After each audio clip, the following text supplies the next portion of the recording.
আজি বনাম broiler chicken. তাৰ কাৰণে মই ব্ৰইলাৰ আধা কেজি লৈ লৈছোঁ। এতিয়াতে মই ব্ৰইলাৰখিনি দি দিছোঁ। ব্ৰইলাৰখিনি দি দিয়া হৈছে। মই 5 মিনিটমান মাংসখিনি ভাজি ল'ম ধুনীয়াকৈ। মই এতিয়া হালধি আৰু নিমখটো দি দিছোঁ। এতিয়া ইয়াতে মই মাংসত পিচি লোৱা আদা নহৰু আৰু পিঁয়াজৰ পেষ্টটো আৰু বিলাহী এটা দিছোঁ। দি দিওঁ। এতিয়া মই মাংসখিনিতে এটা আলু এটা জলকীয়া আৰু কেইটুকুৰমান ব্ৰকলি দি দিছোঁ।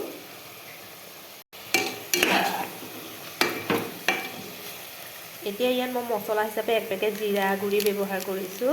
মই এইটো এভৰিডে জিৰা গুড়িটো ব্যৱহাৰ কৰিছোঁ। ইয়াত আৰু মই বেলেগ ধৰণৰ মছলা নিদিম। আদা নহৰু যিহেতু মই দিছোঁ। মোৰ আজি মাতটো বেয়া হৈ আছে, বিৰাট চৰ্দি আৰু জ্বৰ হৈ আছে, গা একেবাৰে বেয়া। তথাপিতো বনাব লাগিবই, বনাই আছোঁ। মই মাংসখিনি ধুনীয়াকৈ ভাজি আছোঁ।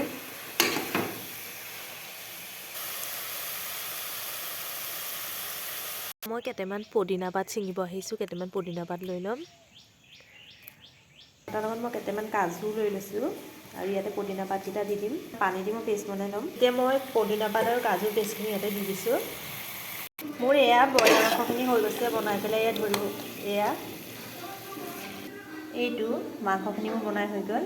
এতিয়া গৰমে গৰমে পৰিৱেশন কৰিম। আপোনালোকে ভিডিঅ'টো চাই কেনে পালে জনাব।